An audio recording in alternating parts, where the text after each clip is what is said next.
യൂട്യൂബിൽ 2500 സബ്സ്ക്രൈബേഴ്സും ഇൻസ്റ്റാഗ്രാമിൽ 5000 ഫോളോവേഴ്സെല്ലാം ആയിട്ട് നല്ല ഒരു എൻഡിങ് ആയിരുന്നു 2024. അതുകൊണ്ട് തന്നെ എനിക്ക് 2025 ഒരു ഫ്രഷ് സ്റ്റാർട്ടായിരുന്നു. സാക്കിന്റെ കയ്യിൽ നിന്ന് ഗിഫ്റ്റ് വാങ്ങിയും അനുശ്രീക്ക് ഗിഫ്റ്റ് കൊടുത്തുമായിരുന്നു 2025 സ്റ്റാർട്ട് ചെയ്തത്. എൻ്റെ പല കോലങ്ങളും നിങ്ങൾക്ക് ഈ വീഡിയോയിൽ കാണാം. എന്നെ ആദ്യമായിട്ട് ഹോസ്റ്റലാക്കി മടങ്ങുന്ന അമ്മയെ നിങ്ങൾക്ക് കാണാം. ഞാൻ ആദ്യമായിട്ട് ഹോസ്റ്റലിൽ നിന്നത് 2025 സ്റ്റുഡൻറ് ലൈഫിൽ എൻ്റെ അവസാനത്തെ കലോത്സവം 2025 അനിയത്തി എക്സാം എഴുതിയിട്ട് ആദ്യമായിട്ടൊരു PSC ഇൻ്റർവ്യൂ അറ്റൻഡ് ചെയ്യാൻ പറ്റിയത് ഈ വർഷമായി. ഇതുപോലെ ഒരിക്കലും മറക്കാൻ പറ്റാത്ത പല മെമ്മറീസും ഈ വർഷം എനിക്ക് സമ്മാനിച്ചിട്ടുണ്ട്. അക്കൂട്ടത്തിൽ ഞാൻ BEd പാസ്സായി. എനിക്ക് വളരെ മനോഹരമായൊരു ഫെയർവെൽ കിട്ടി. അങ്ങനെ BEd കഴിഞ്ഞ് അങ്ങോട്ടേക്കുള്ള യാത്ര അവസാനിച്ച ശേഷം ഞാൻ കോലം വീണ്ടും മാറ്റി. ഇക്കഴിഞ്ഞ വിഷുവിന് ഒരു പ്രത്യേക ഇൻസിഡൻ്റ് എല്ലാം ലൈഫിൽ ഉണ്ടായിട്ടുണ്ട്. അത് നമ്മളെ കാറുമായിട്ട് ബന്ധപ്പെട്ടിട്ടുള്ളതായിരുന്നു. ടർഫുകളിൽ റിയൂണിയനായിട്ട് SM കോളേജുകാർ കൂടെ തന്നെ ഉണ്ടായിരുന്നു.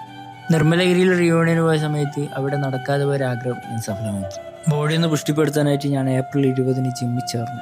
എന്തായാലും അതിനും റിസൾട്ടെല്ലാം ഉണ്ടായിട്ടുണ്ട്. അങ്ങനെ ഇരിക്കെ കേട്ടിട്ട് 2ഉം 3ഉം ഫസ്റ്റ് അറ്റംപ്റ്റിൽ തന്നെ പാസ്സായി. പഴയ ചങ്ങായിമാരെല്ലാം കുറേ നാൾക്ക് ശേഷം കണ്ടു. പിന്നെ ഏറ്റവും വലിയ സന്തോഷം എന്താണെന്ന് വെച്ചാൽ അച്ഛൻ്റെ ആഗ്രഹം പോലെ എനിക്ക് മാഷാകാൻ പറ്റി. എന്നെ ഒരുപാട് ഇഷ്ടപ്പെടുന്ന ഒരുപാട് കുട്ടികളെ എനിക്ക് ആ സമയത്ത് കിട്ടി. അന്നേരത്തെ ലുക്ക് ഇതായിരുന്നു. ഞാൻ മാഷായിട്ട് ആദ്യമായിട്ട് സാലറിക്ക് അമ്മക്കൊരു ഫോൺ വാങ്ങി കൊടുത്തു. അമ്മക്ക് ഒരുപാട് സന്തോഷമായി. ആദ്യമായിട്ട് പബ്ലിക് ചലഞ്ചിന് ഇറങ്ങി. പിന്നെ ഞാൻ കുറേ പ്ലാനിങ്ങെല്ലാം ചെയ്തിട്ട് ഓരോ സാധനമെല്ലാം വാങ്ങി വെച്ചിട്ടുണ്ട്. അതൊന്നും ഇതുവരെ നടന്നിട്ടില്ല. സോ ദാറ്റ് അച്ഛൻ എന്നെ PSC ക്ലാസ്സിന് കൊണ്ടുപോയി ചേർത്തു. അവിടെ ഈ മേഖലയിൽ പയറ്റിക്കൊണ്ടിരിക്കുന്ന എൻ്റെ അനിയനൊക്കെ ഉണ്ടായിരുന്നു. ഈ നമ്പറിൽ അങ്ങനെ അച്ഛൻ്റെ അമ്മേൻ്റെയും 27ാമത്തെ വെഡിങ് ആനിവേഴ്സറി കഴിഞ്ഞു. അന്ന് ആദ്യമായിട്ട് എൻ്റെ ഒരു ഫ്രണ്ടിൻ്റെ വീട്ടിലൊക്കെ പോയി. അമ്മക്കും അനിയത്തിക്കും പിന്നാലെ അച്ഛനും ജിമ്മിൽ ചേർന്നു. ഈ വർഷം അമ്മേൻ്റെ കഴിവുകളും എനിക്ക് എല്ലാവരിലേക്കും എത്തിക്കാൻ പറ്റി. ഒരുപാട് മനുഷ്യർ ജീവിതത്തിലേക്ക് വന്നു കയറിയിട്ടുണ്ടെങ്കിലും പലരും പല വഴിക്ക് പോയി. അങ്ങനെ പോകാത്ത കുറച്ച് കണക്ഷൻസ് ഇപ്പോഴും ഉണ്ട്.